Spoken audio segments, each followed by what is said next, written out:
الحمد لله رب العالمين، والصلاة والسلام على أشرف الأنبياء والمرسلين، نبينا محمد وعلى آله وأصحابه أجمعين. أما بعد، بإذن الله تعالى nous allons continuer la série de cours consacrés à l'étude de l'Arba'in al-Nawawiyya avec l'explication de Cheikh Suleiman al-Ruhaili hafidhahullah. Et aujourd'hui nous allons بإذن الله تعالى voir le deuxième hadith, celui qu'on appelle le hadith Jibril alayhi salam. On va lire le hadith et après on va mentionner ce que le cheikh a mentionné. Naam. Donc l'imam al-Nawawi rahimahullah, il rapporte عن عمر رضي الله عنه أيضا قال: بينما نحن عند رسول الله صلى الله عليه وسلم ذات يوم إذ طلع علينا رجل شديد بياض الثياب شديد السواد الشعر لا يرى عليه أثر السفر ولا يعرفه منا أحد، حتى جلس إلى النبي صلى الله عليه وسلم فأسند ركبتيه إلى ركبتيه ووضع كفيه على فاخذيه وقال: يا محمد، أخبرني عن الإسلام. فقال رسول الله صلى الله عليه وسلم: الإسلام أن تشهد أن لا إله إلا الله وأن محمدا رسول الله وتقيم الصلاة وتؤتي الزكاة وتصوم رمضان وتحج البيت إن استطعت إليه سبيلا. قال: صدقت. فعجبنا له يسأله ويصدقه. قال: فأخبرني عن الإيمان. قال: أن تؤمن بالله وملائكته وكتبه ورسله واليوم الآخر وأن تؤمن بالقدر خيره وشره. قال: صدقت. قال: فأخبرني عن الإحسان. قال: أن تعبد الله كأنك ترى فإن لم تكن تراه فإنه يراك. قال: فأخبرني عن الساعة. قال: ما المسؤول عنها بأعلم من السائل. قال: فأخبرني عن أمارتها. قال: أن تلد الأمة ربتها وأن ترى الحفاة العراة العالة رعاء الشاء يتطولون في البنيان. ثم انطلق فلبثت مليا ثم قال: يا عمر، أتدري من السائل؟ قلت: الله ورسوله أعلم. قال: فإنه جبريل أتاكم يعلمكم دينكم. رواه مسلم. Donc l'imam al-Nawawi rahimahullah, il rapporte ce hadith. Donc selon la traduction du hadith, Omar, qu'Allah soit satisfait de lui, a dit: un jour, nous étions assis auprès du messager d'Allah, sallallahu alayhi wa sallam, quand nous est apparu un homme aux vêtements d'un blanc intense et aux cheveux d'un noir intense. On ne voyait aucune trace de voyage sur lui et personne d'entre nous ne le connaissait, jusqu'à ce qu'il s'assit près du messager d'Allah, sallallahu alayhi wa sallam. Il plaça ses genoux contre les siens, posa ses mains sur ses cuisses, puis il dit: ô Mohammed, informe-moi à propos de l'islam. Et le messager d'Allah, sallallahu alayhi wa sallam, répondit: l'islam, c'est que tu attestes qu'il n'y a nulle divinité digne d'être adorée en dehors d'Allah et que Mohammed est le messager d'Allah, que tu accomplisses la prière, que tu acquittes la zakat, que tu jeûnes Ramadan et que tu accomplisses le pèlerinage à la maison sacrée si tu en as la capacité. Il dit alors: tu as dit vrai. Cela nous étonna, car il questionna puis déclara véridique sa réponse. Puis il lui demanda: informe-moi donc sur l'iman, la foi. Il répondit: c'est que tu crois en Allah, en ses anges, en ses livres, en ses messagers et au jour dernier, et que tu crois au destin, bon ou mauvais. Il dit: tu as dit vrai. Puis il demanda: informe-moi donc sur l'ihsan. Il répondit: c'est que tu adores Allah comme si tu le voyais, car si toi tu ne le vois pas, lui certes te voit. Il demanda: informe-moi donc à propos de l'heure. Il répondit: celui qui est interrogé n'en sait pas plus que celui qui l'interroge.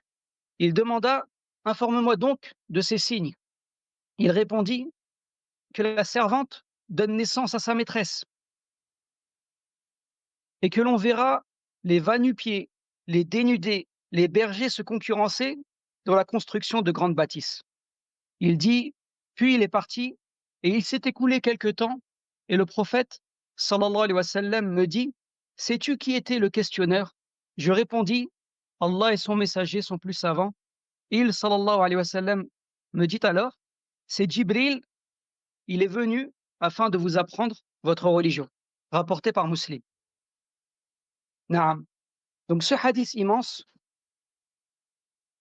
l'imam al-Nawawi, rahimahullah, l'a mentionné avec la narration de Omar, radiallahu anhu, qui est rapportée uniquement par Muslim.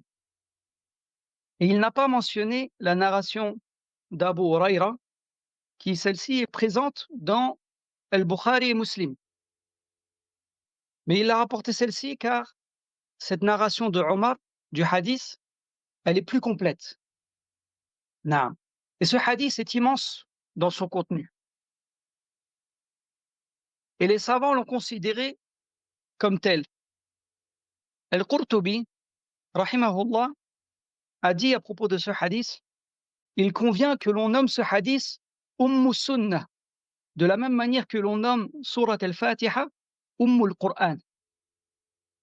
Car la Fatiha contient les enseignements de la religion qui sont détaillés dans le Coran. Et ce hadith contient les enseignements de la religion qui sont détaillés dans le reste des hadiths. Fin de la parole d'Al-Qurtubi, rahimahullah. Et à propos de ce hadith, l'ensemble de ces narrations sont authentiques. On y voit que le prophète, sallallahu alayhi wa sallam, s'asseyait avec ses compagnons, humblement, et ne se distinguait pas d'eux. Lorsqu'un étranger arrivait, il se pouvait qu'il ne sache pas qui était le prophète, jusqu'à ce qu'il questionne. Alors les compagnons, qu'Allah soit satisfait de tous, ont voulu lui construire quelque chose afin qu'il s'assoie dessus, comme un petit banc en argile, un endroit surélevé en argile, pour que le prophète sallallahu alayhi wa sallam s'assoie dessus et puisse se distinguer des autres. Donc un jour, alors qu'il était assis et qu'il était dit de ses compagnons, il a demandé à ses compagnons qu'ils l'interrogent afin qu'il leur enseigne leur religion. Et les compagnons, qu'Allah soit satisfait d'eux, n'ont pas osé le questionner. Ils étaient donc ainsi, et c'est alors qu'un homme qu'ils ne connaissaient pas apparut. Et il portait des vêtements d'un blanc intense. Il portait des vêtements blancs, et les vêtements blancs sont parmi les meilleures choses que l'on porte.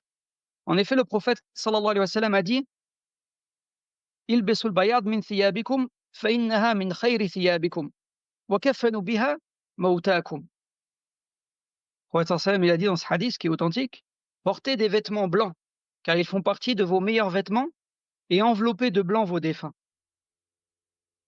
Et cet homme, il avait également des cheveux d'un noir intense. Et il est rapporté dans une narration authentique qu'il avait la barbe également d'un noir intense. C'est-à-dire qu'il était plutôt jeune et qu'il n'avait pas de traces de vieillesse sur lui.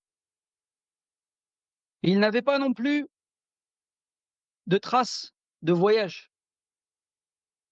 Et malgré cela, aucun des gens de Médine ne le connaissait. C'était un étranger. Et son état était étrange, car il n'avait pas de traces de voyage sur lui, car le voyageur, on voit sur lui les traces du voyage, surtout à cette époque. Il est généralement touché par la poussière. Il a des traces de poussière sur les vêtements. On le voit fatigué. Et là, ici, ce n'était pas le cas. Ce n'était pas des choses qu'on voyait sur lui. Donc, ce n'était pas un voyageur. Et personne des gens de Médine ne le connaissait. Donc, il ne faisait pas non plus partie des gens de Médine. Et lorsqu'il arriva, il dit « Assalamu alayka ya Rasulallah » Et dans une autre narration, il est rapporté Assalamu alayka ya Muhammad, atik, c'est-à-dire Assalamu alayka ya Muhammad, puis-je venir? Et dans une autre narration, il dit Adnou, puis-je m'approcher? Et le prophète sallallahu alayhi wa sallam lui répondit Udnou, approche. Il s'est donc approché jusqu'à ce qu'il s'assoie près du messager d'Allah sallallahu alayhi wa sallam. Il plaça ses genoux contre les siens. Et cela indique à quel point il était proche du prophète sallallahu alayhi wa sallam. Et posa ses mains à lui sur ses cuisses à lui. Et ceci est la posture de l'élève respectueux devant le savant. Et dans certaines narrations, il est rapporté qu'il avait l'extrémité des mains posée sur les genoux du prophète sallallahu alayhi wa sallam. Donc certains savants ont dit, par rapport à cette situation, certains ont dit, il a posé ses mains à lui sur ses genoux à lui. C'est-à-dire que là, Djibril, quand il est arrivé sous l'apparence de cet homme, il a posé ses mains à lui sur ses genoux à lui. Et ses doigts étaient proches des genoux du prophète sallallahu alayhi wa sallam. Et ceci fait partie des bonnes manières. Et certains ont dit, il a posé ses mains à lui sur les genoux du prophète sallallahu alayhi wa sallam. Cela afin de faire croire aux compagnons qu'il était un bédouin. Et qu'en cela, il y a une impolitesse, car il pose ses mains sur les cuisses du prophète sallallahu alayhi wa sallam. Et ce qui semble plus juste, wallahu a'lam, c'est qu'il a posé ses mains à lui sur ses genoux à lui et que l'extrémité de ses doigts touchait les genoux du prophète sallallahu alayhi wa sallam. Et dans ceci, dans cette phrase du hadith, il y a plusieurs leçons à tirer sur le comportement respectueux lors de l'enseignement et de l'apprentissage. Et parmi ces leçons, c'est qu'il convient aux savants qu'il s'assoie avec les gens et qu'il soit proche d'eux afin que les gens puissent le questionner. Car si les gens ne trouvent pas de savants proches d'eux, ils iront questionner autre que lui. Ils iront questionner celui qui n'a étudié qu'à moitié. Et lorsque celui qui n'a étudié qu'à moitié donne des avis juridiques, des fatawas, dans les affaires qui surviennent aux gens, eh bien, il corrompt plus qu'il ne réforme. Ibn al-Qayyim, rahimahullah, a dit « Nisful muta'allim yufsidu akthar mimma yufsiduhu nisfut tabib » Un demi-savant corrompt plus qu'un demi-médecin. Ainsi, si les gens ne trouvent pas le savant proche d'eux pour lui poser des questions, demander son avis juridique et apprendre de lui, ils se tourneront vers d'autres. Et cela constitue l'une des principales raisons de la chute dans les fitanes, lorsque les gens délaissent les grands et honorables savants et qu'ils se tournent vers les jeunes dont le savoir n'est pas encore suffisamment complet. En vérité, le savoir n'atteint jamais la perfection tant que l'homme est vivant. De son vivant, il ne peut pas atteindre un savoir parfait. Mais leur savoir n'est pas suffisamment complet. Et ainsi, leurs âmes ne sont pas assez purifiées pour qu'ils aient suffisamment la crainte et la piété. Il est donc nécessaire que le savant et l'étudiant en sciences distingués qu'il se mêle aux gens. Et parmi les leçons de cette phrase du hadith, il y a qu'il est recommandé que l'on accorde aux savants un endroit où s'asseoir dans lequel ils se distinguent. Car les compagnons, qu'Allah soit satisfait d'eux, ont fait cela pour le prophète sallallahu alayhi wa sallam. Il est donc recommandé que le savant soit humble et qu'on lui accorde un endroit pour s'asseoir et où les gens pourraient le voir et lui poser leurs questions. Et parmi les leçons de cette phrase pour l'étudiant en sciences, c'est qu'il lui incombe de faire attention à son apparence et que l'étude de la science ne détourne pas l'étudiant des choses de ce bas monde, comme le pensent certains étudiants. Certains disent, si je me préoccupe de l'apprentissage de la science, alors il ne convient pas que je fasse attention à mon apparence, mes habits, ma famille ou autre chose de ce bas monde. Mais non, l'étude de la science ne détourne pas de cela. C'est pour cela que Djibril, lorsqu'il est venu avec l'apparence de cet homme, il est venu avec une apparence au summum de la propreté. Un homme aux vêtements d'un blanc intense et aux cheveux d'un noir intense, c'est-à-dire qu'il avait l'air de prendre soin de ses cheveux. Il les peigne. Et dans certaines narrations du hadith, il est rapporté qu'il était l'homme qui avait le meilleur des parfums. Donc il faisait attention à sa bonne odeur. Et ceci fait partie des bienséances de l'étude de la science, que l'étudiant soit dans une bonne apparence globale. Et parmi les leçons dans cette phrase, il y a qu'il est recommandé à l'étudiant en sciences de s'approcher du savant autant que possible. Car Djibril, lorsqu'il est venu avec l'apparence de cet homme, il a demandé l'autorisation au prophète sallallahu alayhi wa sallam de venir s'asseoir, puis il s'est assis juste en face de lui. Et on tire de cela que le fait de s'approcher du savant est une adoration. Les étudiants en sciences doivent se concurrencer avec respect pour être proches des savants. Et ceci fait partie des bienséances dans l'étude de la science. Et ça fait partie aussi des signes du bien, des signes de la grande volonté à vouloir prendre la science des savants. Et Djibril, alors qu'il était sous l'apparence d'un homme, a fait preuve de bienséance dans sa posture, en se mettant face au prophète sallallahu alayhi wa sallam. Il fait donc partie des bienséances de l'étudiant en sciences qu'il adopte une bonne posture dans sa manière de s'asseoir et qu'il regarde son cheikh. Il ne regarde pas à droite et à gauche, où il regarde son camarade et rit avec lui, ou qu'il regarde derrière lui, etc. Mais il fait partie des bienséances qu'il regarde le cheikh et qu'il écoute. Et parmi les leçons de cette phrase du hadith, c'est qu'Allah est capable de toutes choses et que rien ne lui est impossible, ni sur terre ni dans les cieux. Car Djibril, que le prophète sallallahu alayhi wa sallam a vu sous sa forme d'ange à 2 reprises, et les 2 se sont produites à Mecca avant la hijra, avant l'émigration. Il l'a vu alors qu'il descendait du ciel et il couvrait l'horizon. Il couvrait l'horizon, l'espace entre le ciel et la terre, tellement il est immense. Et il a 600 ailes. Et il l'a vu aussi lors de l'ascension, lors de Mi'raj, lorsque le prophète sallallahu alayhi wa sallam a fait l'ascension jusqu'au 7e ciel. Il l'a vu sous sa forme imposante. Et malgré cela, Djibril prend l'apparence d'un homme. Et qui est donc celui qui a permis cela? C'est Allah subhanahu wa ta'ala. Donc il prenait l'apparence d'un homme et souvent, Djibril, lorsqu'il venait au prophète, sallallahu alayhi wa sallam, il venait sous l'apparence d'un homme qui était connu, Dihya al-Kalbi. Mais cette fois, il est venu sous l'apparence d'un homme inconnu. Même le prophète sallallahu alayhi wa sallam ne le savait pas. Donc voici quelques bienséances que l'on tire de cette phrase, de ce hadith. Et après cela, Djibril donc a questionné le prophète sallallahu alayhi wa sallam sur les degrés de la religion. Al-Islam, Al-Iman et Al-Ihsan. Et il a d'abord commencé par questionner sur les choses qui sont apparentes.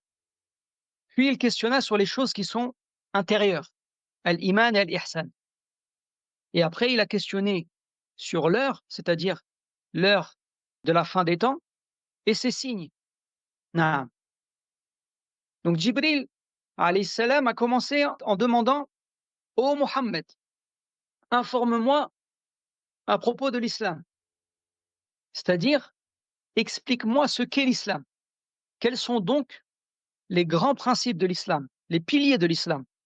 Ici, il n'a pas demandé ce qu'est l'islam dans son ensemble, parce que l'islam dans son ensemble, c'est la religion tout entière. Mais il a demandé quels sont les fondements de l'islam, les piliers de l'islam. C'est pour cela qu'il est rapporté dans certaines narrations du hadith qu'à la fin, le prophète sallallahu alayhi wa sallam a dit: Hada Jibril atakum yu'allimukum ma'alima dinikum. C'est-à-dire, c'est Jibril qui est venu vous enseigner les principes c'est-à-dire les grands fondements de la religion. Il a demandé donc quels sont les fondements de l'islam, c'est-à-dire les piliers de l'islam. Et le prophète, sallallahu alayhi wa sallam, a répondu: An tashhada an la ilaha illallah wa anna Muhammadan Rasulullah. C'est que tu attestes qu'il n'y a nulle divinité digne d'être adorée en dehors d'Allah et que Mohammed est le messager d'Allah. Et ceci est le premier pilier, les deux attestations. C'est le premier pilier de l'islam et c'est même la clé de l'islam. Personne ne rentre en islam sans elle.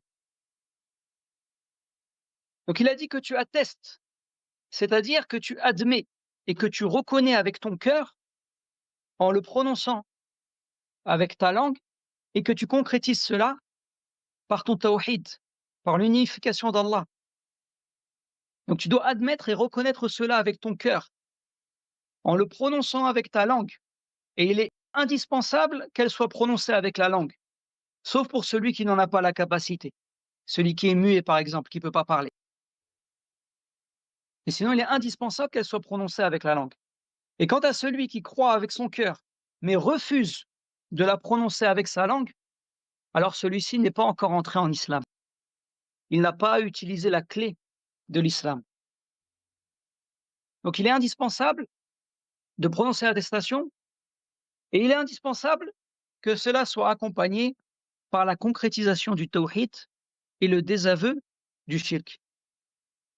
Par la concrétisation de l'unicité d'Allah, d'adorer Allah, de reconnaître qu'Allah est unique dans sa seigneurie, dans ses noms et ses attributs, et dans son adoration, de vouer son adoration exclusivement à Allah subhanahu wa ta'ala. Et en même temps se désavouer du shirk.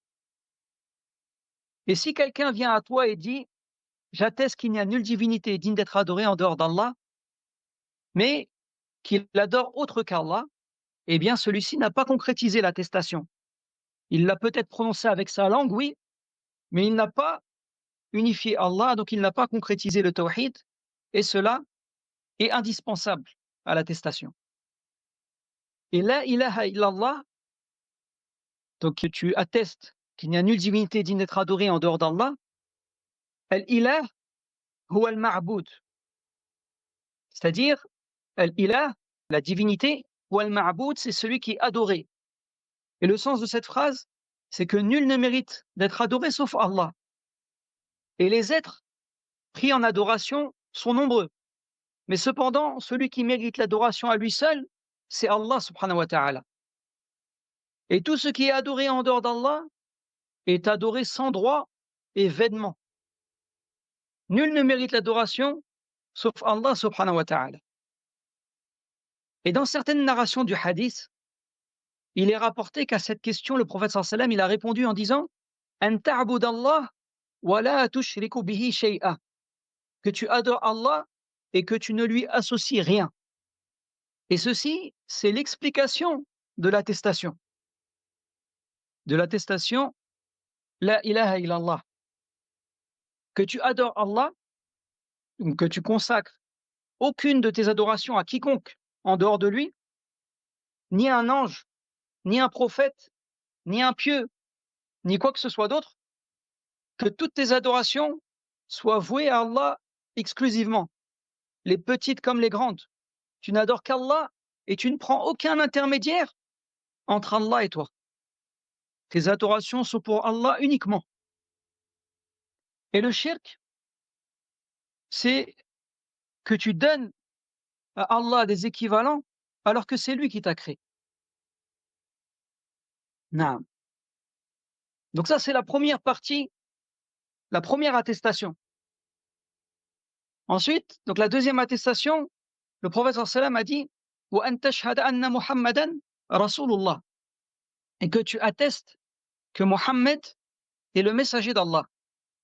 C'est-à-dire que tu admets et que tu reconnais avec ton cœur, en le prononçant avec ta langue et en le concrétisant, que Mohammed ibn Abdillah est le messager d'Allah sallallahu alayhi wa sallam. Et cette phrase ici, elle n'indique pas la restriction. Les messagers sont nombreux. Et nous allons bientôt parler de cela dans la croyance aux messagers, incha'Allah. Mais ici, on va mentionner deux choses importantes. La première, c'est que tu saches que Mohammed est le messager d'Allah pour tous les hommes et pour tous les djinns. Il n'est personne qui n'est pas concerné par le message de Mohammed sallallahu alayhi wa sallam. Mohammed sallallahu alayhi wa sallam est le messager envoyé à tous les hommes et à tous les djinns. Et la deuxième chose, c'est que tu saches qu'il n'y a pas de messager après lui. On ne dit à personne d'autre que lui, après lui, qu'il est le messager d'Allah. Et même Isa, Jésus alayhi salam, lorsqu'il descendra à la fin des temps, il suivra la législation de Mohammed sallallahu alayhi wa sallam. Mohammed est le sceau des prophètes et des messagers. C'est le dernier des prophètes et des messagers. Et cette attestation implique que tu dois reconnaître qu'il a reçu le message. Et tu dois le croire et le reconnaître véridique dans tout ce dont il informe. Et il doit être prioritaire pour toi sur tout autre. Tu ne dois pas te retrouver face à un hadith authentique qui est authentiquement rapporté du prophète sallallahu alayhi wa sallam et tu te dis, mais comment cela? Comment c'est possible? Ma raison n'accepte pas ce qui est mentionné dans le hadith. Ta raison ne l'accepte pas car tu as un manquement dans ta croyance. Car si tu crois véritablement que Mohammed sallallahu alayhi wa sallam est le messager d'Allah, tu le déclarerais véridique et le croirais dans tout ce dont il informe. Et cette attestation implique aussi que tu dois lui obéir. Et quant à celui qui dit « J'atteste que Mohammed est le messager d'Allah, mais je ne lui obéis pas », alors celui-ci n'a pas concrétisé l'attestation. Il n'a ni concrétisé l'attestation, ni n'est rentré en islam. Par contre, s'il désobéit, eh bien, cela est une désobéissance. C'est un péché et un manquement. Et c'est une chose. Mais par contre, le fait qu'il refuse de lui obéir, c'est autre chose. Celui-là, il n'est pas venu avec la base de l'attestation que Mohammed est le messager d'Allah, sallallahu alayhi wa sallam, et il ne l'a pas concrétisé. Et également, cette attestation implique, l'attestation que Mohammed est le messager d'Allah, sallallahu alayhi wa sallam, implique que tu adores Allah avec ce qu'il a rapporté, sallallahu alayhi wa sallam. Naam. Donc ça, c'est le premier pilier de l'islam que le prophète sallallahu alayhi wa sallam il a mentionné ici. Ensuite, il a dit wa tuqima as-salah, et que tu accomplisses la prière. C'est-à-dire que tu accomplisses la prière comme elle fut légiférée, en respectant la manière de l'accomplir, ses conditions, ses lieux et ses moments. Ceci est le sens de iqamat as-salah. Le prophète sallallahu alayhi wa sallam, il n'a pas dit an tusalli, que tu pries. Il a dit an tuqima as-salah. Et le sens de iqamat as-salah, il est plus large. Il implique tout cela. Il implique de respecter la manière de l'accomplir, de respecter ses conditions, ses lieux et ses moments. Car celui qui prie, par exemple en dehors de son temps ou en dehors de son endroit, eh bien, il n'a pas accompli la prière comme il faut. Il ne rentre pas dans iqamat as-salah. Donc le sens, c'est que tu accomplisses la prière comme elle fut légiférée, en respectant la manière de l'accomplir, c'est-à-dire en respectant ses piliers et ses obligations, les piliers et les obligations de la prière. Et il est préférable et plus complet que tu rajoutes à cela l'accomplissement de ses sunan, l'accomplissement des actes et des paroles qui sont recommandés dans la prière. Et en respectant ces conditions, donc en respectant les conditions de la prière, en se purifiant, en accomplissant les ablutions, en couvrant la aura, etc. Et en respectant son temps, c'est-à-dire en préservant la prière à l'heure, en préservant la prière dans son temps, et en respectant son endroit, que tu l'accomplisses à la mosquée si tu es un homme. Naam. Et ce qui est voulu ici par la prière, c'est les 5 prières obligatoires. Lorsqu'on parle du pilier de l'islam, il s'agit des 5 prières obligatoires. Puisqu'en ce qui concerne les prières qui sont surérogatoires, il n'y a aucun mal à ce que l'homme y prie chez lui. Non. Ensuite, le prophète sallallahu alayhi wa sallam, il a dit wa tu'ti az-zakat, que tu acquittes la zakat, c'est-à-dire que tu sortes la zakat sur tes biens si elle t'est imposée. Si tu fais partie de ceux qui sont concernés par son obligation et que tu la sortes pour Allah. Et en ce qui concerne les biens qui sont sujets à la zakat ainsi que leurs conditions, cela est connu et nous avons vu cela, tout comme les détails de la prière d'ailleurs, dans les cours sur Al-Mulakhas al-Fiqhi. Wa tasuma Ramadan. Ensuite, le prophète sallam, il a dit Wa tasuma Ramadan, que tu jeûnes Ramadan, que tu jeûnes le mois de Ramadan en t'abstenant de ceux qui rompt le jeûne dans le temps déterminé afin de te rapprocher d'Allah subhanahu wa ta'ala. Wa tahujja al-bayt in istata'ta ilayhi sabila, et que tu accomplisses le pèlerinage à la maison sacrée si tu en as la capacité. Cela car souvent le hajj requiert de la patience, car il requiert des moyens physiques et financiers. Il faut que la personne ait la bonne condition physique et les moyens financiers pour aller accomplir le hajj. Et on retrouve donc cela dans la parole, si tu en as la capacité.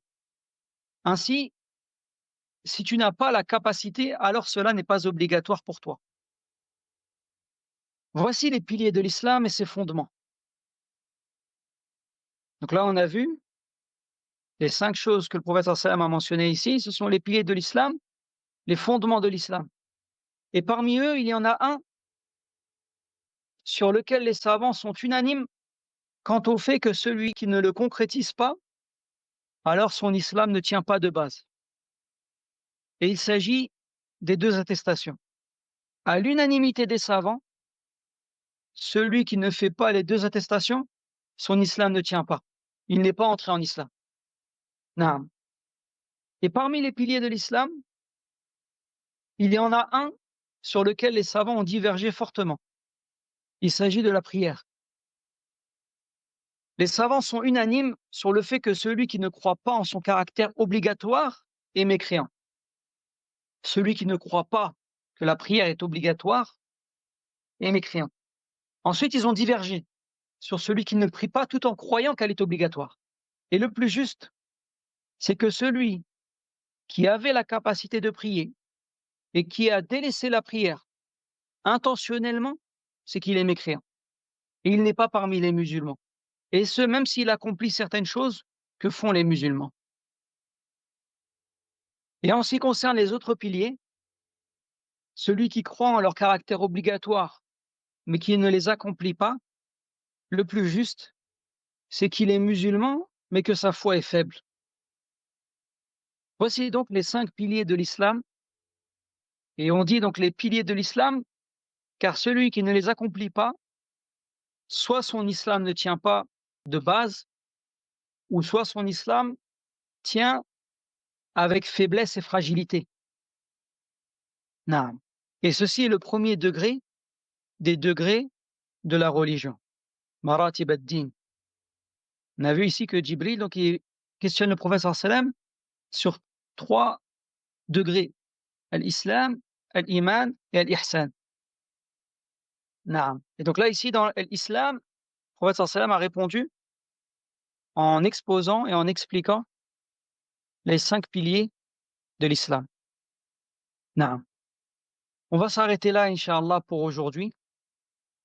On rentrera dans les piliers de la foi et le reste des fawaïd et des enseignements de ce hadith la semaine prochaine, bi'idhnillahi ta'ala. هذا والله أعلم وصلى الله على نبينا وسلم سبحانك اللهم وبحمدك أشهد أن لا إله إلا أنت أستغفرك وأتوب إليك